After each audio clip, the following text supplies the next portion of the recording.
Olá, bem-vindos a mais uma exploração focada nos materiais sobre noções gerais de direito e formação humanística. Olá, Hoje, a gente continua a nossa análise, né? Vamos mergulhar em como a sociologia se conecta com a prática jurídica no dia a dia. isso mesmo. E olha, agradecemos ao Dr. Paulo Luiz pela organização deste material valioso que está guiando a nossa conversa aqui. Fundamental esse material. E a questão central hoje, eu acho, é como é que entender a sociedade, sabe, com as ferramentas da sociologia, como isso afeta o trabalho de quem está ali na linha de frente do direito. Advogados, promotores, juízes, todo mundo. Exato. E o próprio sistema de justiça como um todo. Como é que o direito, que às vezes parece tão formal, tão técnico, como ele conversa com a vida social que é tão complexa, cheia de dinâmica? Certo. Um bom ponto para começar. Vamos investigar isso, então. A primeira coisa que me vem à mente é que o direito não existe assim, num vácuo, né? De jeito nenhum. Ele nasce e opera dentro de um contexto social. E os pensadores clássicos da sociologia, eles já falavam disso, certo? Como o Émile Durkheim, por exemplo. Assim, Durkheim é um ponto de partida clássico e essencial. Para ele, o direito é um fato social, tipo, um exemplo claro de fato social. Não é só a lei escrita fria, então. Não, é algo que expressa o que ele chamava de consciência coletiva de uma sociedade. E mais, ele pode servir para reforçar os laços que unem as pessoas, a tal da solidariedade. Que ele diferenciava, né? Tinha a mecânica e a orgânica. Exatamente. A mecânica mais comum em sociedades tradicionais, baseada na semelhança entre as pessoas. E a orgânica, que é típica das nossas sociedades modernas, mas complexas, com muita divisão do trabalho. Aí o que une é a interdependência. Entendi. E ele também falava do contrário, né? Quando as normas perdem força, a sociedade entra em Como era o termo? anomia. A anomia. É a sensação de falta de regras, de desorientação. Então, ver o direito por essa lente do Durkheim muda tudo. Muda mesmo. Deixa de ser só um código, um conjunto de regras. Passa a ser um reflexo, talvez até um termômetro dos valores, das tensões, da coesão ou da falta dela numa sociedade. E isso é crucial para quem trabalha com direito. Sem dúvida. Entender se o direito está ajudando a unir ou se ele está sinalizando alguma fratura social. É uma visão sociológica que faz toda a diferença. Aí tem o Max Weber, outro gigante. Weber, ele já traz outra abordagem, né? Sim, diferente, mas que se complementa, eu diria. Weber conecta o direito aos tipos de dominação legítima, ou seja, porque as pessoas obedecem, porque aceitam certas ordens como válidas. Lembro disso. Eram 3 tipos, né? Isso, 3 tipos ideais que ele construiu. A dominação tradicional, que se baseia no costume, no sempre foi assim. O respeito aos mais velhos, às tradições. Exato. Depois, a dominação carismática, que vem da devoção quase pessoal a um líder, alguém visto como excepcional, com qualidades extraordinárias. Um herói, um profeta. Isso. E, por fim, a dominação racional legal. Essa é a marca da modernidade. Ela se baseia na crença na validade das leis, das regras criadas de forma racional. E na autoridade de quem ocupa os cargos segundo essas regras. A burocracia moderna. Perfeito. É a dominação típica da burocracia do Estado moderno. Tá. E onde os profissionais do direito entram nessa história toda da dominação? Bom, eles são peças-chave na operação e manutenção dessa dominação racional legal. Pensa bem, juízes, advogados, promotores, administradores públicos, todos atuam dentro de um sistema que se apoia nessa crença na lei. A legitimidade vem daí. Vem da crença nessas regras racionais. E entender que essa autoridade não é algo natural, mas sim construída sobre essa aceitação social específica, a fé na lei, digamos assim, ajuda a gente a entender os limites e também as possibilidades da atuação jurídica dentro dessa estrutura. Faz sentido. Mas essa visão do Weber focada na legitimidade, na racionalidade, não é a única. Tem gente que vê o direito de forma bem mais crítica, certo? O Marx, por exemplo. Sim. Com o Marx a conversa muda de tom, e é importante a gente apresentar essa visão como está nas fontes, né? De forma imparcial. Claro, o que ele diria então? Para Marx, o direito não seria um reflexo da consciência coletiva. nem só da racionalidade burocrática. Ele seria parte da superestrutura da sociedade. De superestrutura, que depende da base econômica. Exatamente. Essa superestrutura que inclui o direito, a política, a cultura, a ideologia, seria em última análise moldada e determinada pela base econômica, ou seja, pelas relações de produção, como a sociedade organiza o trabalho, a propriedade dos meios de produção. Então, na visão marxista, o direito serviria para quê? Para manter a ordem econômica que já existe? Basicamente, sim. O direito, mesmo se apresentando como neutro, como igual para todos, tenderia a refletir e, principalmente, a proteger os interesses da classe que domina economicamente.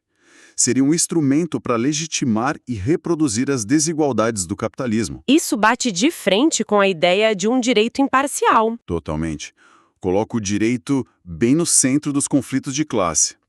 Teóricos marxistas depois, como Pachucanes, foram até mais fundo, dizendo que a própria forma como a gente pensa o direito, a ideia de sujeito de direito, de contrato, já é um reflexo da lógica da troca de mercadorias no capitalismo. Nossa, é um contraste muito forte com Durkheim e Weber.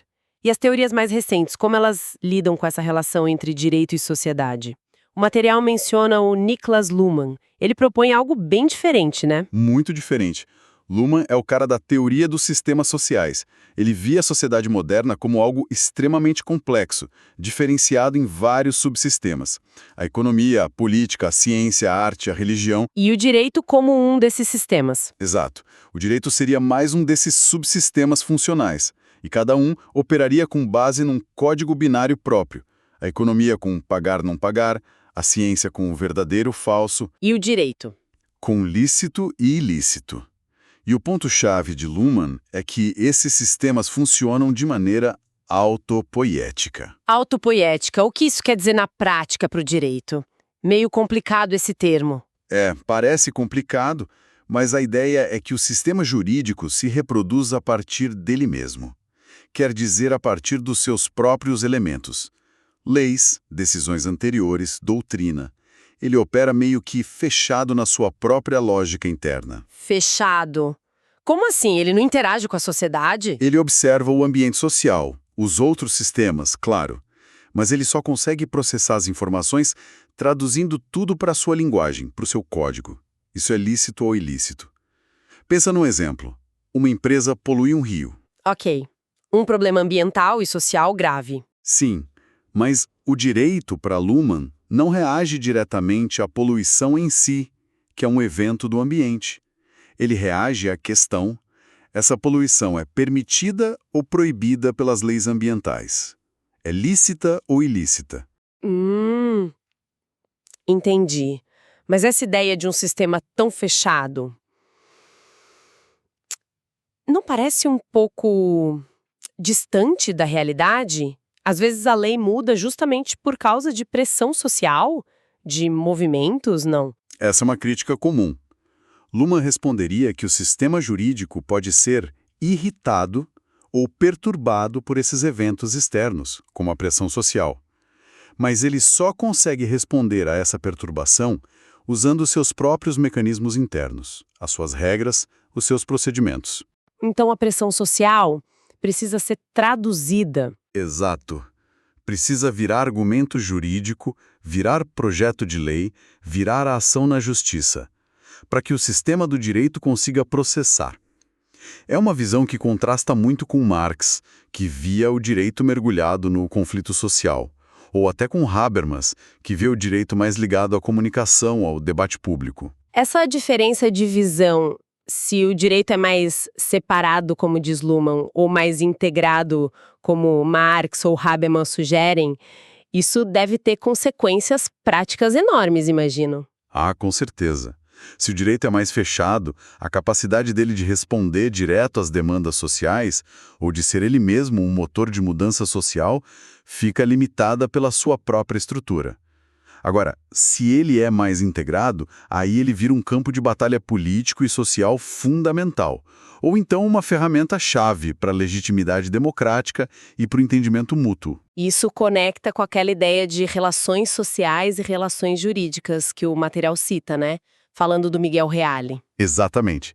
como é que uma interação social qualquer, uma conversa, um acordo de boca, uma briga de vizinhos, de repente ganha importância para o direito e vira uma relação jurídica, com regras específicas.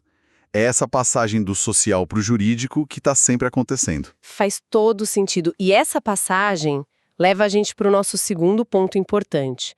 Qual o impacto real, concreto, que as decisões jurídicas têm na sociedade? Uma sentença não fica só no papel, imagino eu. De forma alguma. As decisões judiciais, ainda mais as de tribunais superiores, elas ecoam muito além das partes que estavam ali no processo. O Jürgen Habermas, que a gente mencionou agora há pouco, Sim. ele analisa justamente isso, a conexão entre o direito, a esfera pública, o espaço do debate e a formação da opinião pública. Decisões importantes dos tribunais não só resolvem um caso específico, elas mandam mensagens para a sociedade inteira. Elas pautam o debate. Exato. Pautam debates, influenciam como a gente entende nossos direitos, nossos deveres e mexem até com a confiança que as pessoas têm nas instituições. A legitimidade delas fica em jogo. E o material que a gente está analisando menciona o papel cada vez maior do judiciário aqui no Brasil, né? Principalmente depois da Constituição de 88, que abriu mais o acesso à justiça, deu mais ferramentas de controle. Isso deve deixar esse impacto ainda mais claro. Sem dúvida, o judiciário virou uma arena central para discutir e decidir um monte de questões sociais que são cruciais para todo mundo. Mas talvez a visão mais radical sobre esse impacto social do direito venha do Michel Foucault. Ah, Foucault. Sempre complexo e instigante. O que ele diria sobre isso? Para Foucault, o direito não é só um sistema de regras ou um jeito de resolver conflitos. É uma forma fundamental de exercer o poder. Poder. Mas não só aquele poder óbvio, de cima para baixo, do Estado prendendo alguém. Não, bem diferente disso. Foucault fala da microfísica do poder. O poder não estaria só lá em cima, concentrado no Estado. Ele circularia por toda a sociedade, em relações que parecem banais. Na escola, no hospital, na família. E no sistema de justiça também, claro. Com certeza. O direito, com suas práticas específicas, o jeito de interrogar, a perícia médica ou psicológica, a forma como o processo anda, a própria sentença, tudo isso não só pune ou absolve. Foucault diria que essas práticas participam ativamente na produção de verdades sobre as pessoas. Produção de verdades? Como assim, produção? Pensa em como o sistema classifica as pessoas. Essa é criminosa, essa é vítima, aquele é louco, aquele é capaz, incapaz. Essas categorias que são definidas e aplicadas pelo direito, muitas vezes junto com outros saberes, tipo a psiquiatria ou a psicologia. Elas moldam como a gente se vê e vê os outros. Exatamente. O direito ajuda a definir o que é normal e o que é anormal. Ele disciplina comportamentos, ele gerencia populações inteiras, é o que Foucault também chamou de biopoder. Biopoder. É um poder que não quer só punir quem desobedece à lei, quer gerenciar a vida das pessoas, a saúde, a sexualidade, a produtividade, através de normas, de conhecimentos especializados. O impacto disso é profundo, vai lá na nossa subjetividade, em como a gente se entende como sujeito. Nossa, isso é bem denso. Dá para pensar em exemplos mais atuais disso? Olha, o próprio material menciona as discussões sobre liberdade de expressão versus discursos de ódio, ou a questão das fake news. Quando um tribunal decide algo sobre esses temas, ele não está só aplicando uma lei que já existe. Ele está fazendo mais do que isso. Está participando da definição do que pode ou não pode ser dito, de quem tem autoridade para falar, de como a própria verdade é construída e disputada na sociedade. As práticas judiciais para Foucault estão totalmente ligadas a esses jogos de poder e saber que formam quem nós somos. É um poder que age de forma muito mais sutil e até produtiva do que a simples repressão. Fascinante essa parte. E aqui a conversa fica realmente interessante. Porque se o direito está tão misturado com a sociedade, com essas relações de poder, como é que ele faz a ponte entre as regras abstratas, a dogmática jurídica, e a realidade social concreta, que é cheia de nuances, de histórias humanas? Essa ponte, ela é construída principalmente pela hermenêutica jurídica, quer dizer, a teoria e a prática da interpretação das leis e dos fatos. Interpretar a lei não é só lógica pura, então. Não mesmo. Talvez antigamente se pensasse assim, como um encaixe mecânico do fato na norma. Mas mesmo um positivista como Hans Kelsen admitia que, dentro da moldura de opções que a norma permite, a escolha final do juiz ou do intérprete envolve um ato de vontade. Não é pura dedução. E a filosofia hermenêutica, com gente como Gadamer, complica ainda mais isso, né? O material fala da importância do contexto, da história. Sim, muito. Gadamer mostra que a gente nunca interpreta do zero. A gente sempre parte de uma pré-compreensão, que é formada pela nossa história, nossa cultura, nossa língua, nossos preconceitos. Que não são algo ruim, necessariamente. Não no sentido de preconceito negativo. São, na verdade, o horizonte a partir do qual a gente consegue entender qualquer coisa, inclusive um texto legal ou um caso. Interpretar, para Gadamer, é um diálogo entre quem interpreta e o texto ou o caso. É uma fusão de horizontes. Não existe interpretação fora de um contexto, totalmente neutra. Impossível. E é nesse processo de diálogo que se busca a solução justa ou razoável para o caso concreto. Algo que lembra um pouco a ideia de equidade lá de Aristóteles, ou a tópica jurídica do Vierge, que viu o direito mais como uma arte de achar argumentos bons para resolver problemas práticos do que como uma ciência exata. E como essa necessidade de diálogo entre a norma e a realidade social aparece em práticas jurídicas mais novas, mais recentes? Olha, um exemplo muito claro está nos chamados métodos adequados de solução de conflitos, os MASCs, como a mediação e a conciliação, que o material detalha bem. Assim, mediação, conciliação... Eles são um esforço bem consciente de adaptar o jeito de resolver conflitos às necessidades reais das pessoas envolvidas, não só a letra fria da lei. E como eles fazem isso na prática? O que é diferente do processo judicial tradicional. Eles funcionam com uma lógica um pouco diferente. A mediação, por exemplo, principalmente naqueles conflitos onde as pessoas vão ter que continuar convivendo depois, família, vizinhos, empresas parceiras. Faz sentido. Ela tenta ir além das posições que as pessoas declaram. Eu quero isso, eu tenho direito àquilo. Tenta descobrir quais são os interesses e as necessidades que estão por baixo daquilo. O foco muda. Deixa de ser uma briga para ver quem ganha. Exato. Vira uma busca conjunta por uma solução que funcione para todos, ou o melhor possível para todos. E aí entram princípios-chave, o empoderamento das partes, elas que têm que construir a solução, com a ajuda do mediador. Elas são as protagonistas. Isso.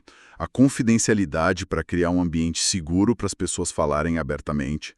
A escutativa do mediador, a validação dos sentimentos, porque conflito mexe muito com as emoções e reconhecer isso é importante.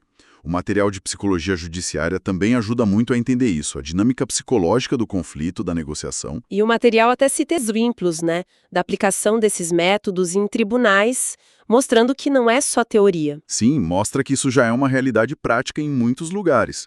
E isso tudo se conecta também com a ideia de ter uma administração judiciária mais moderna, mais eficiente, né? Uma gestão do sistema de justiça mais focada no cidadão. Exatamente.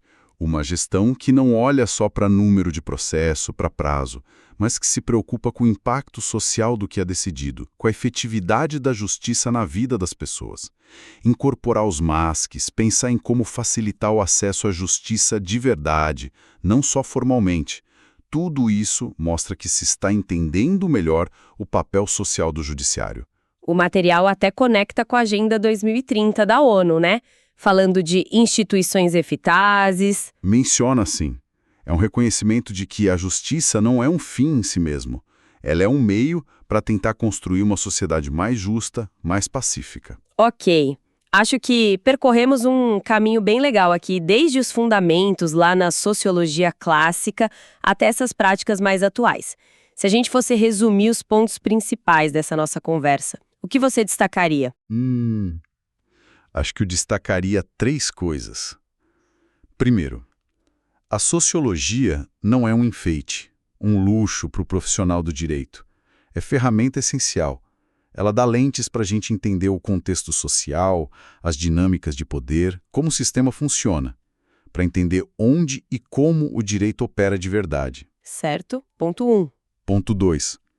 As decisões jurídicas, elas transbordam, as consequências vão muito além do processo. Elas moldam o debate público, influenciam relações, participam da construção da nossa realidade social.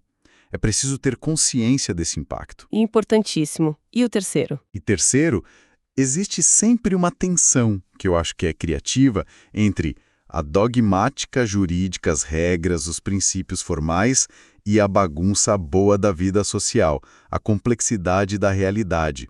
E essa tensão se resolve, ou pelo menos se administra, na hora da interpretação e também nessas práticas mais novas, como a mediação, a conciliação, que buscam uma justiça mais humana, mais conectada com as necessidades reais. Então, resumindo a ópera, pensar o direito exige olhar para além dos códigos, né? Com certeza. Exige ver o direito como essa força social viva, dinâmica, que está sempre interagindo com a sociedade que ele tenta regular e que também é moldado por ela. Fica aqui então um convite para quem está nos ouvindo, como essas ideias da sociologia batam aí na sua área de atuação, no seu interesse dentro do direito. Onde vocês percebem essa conexão na prática do dia a dia? E para deixar aquela pulga atrás da orelha, né? Uma última reflexão.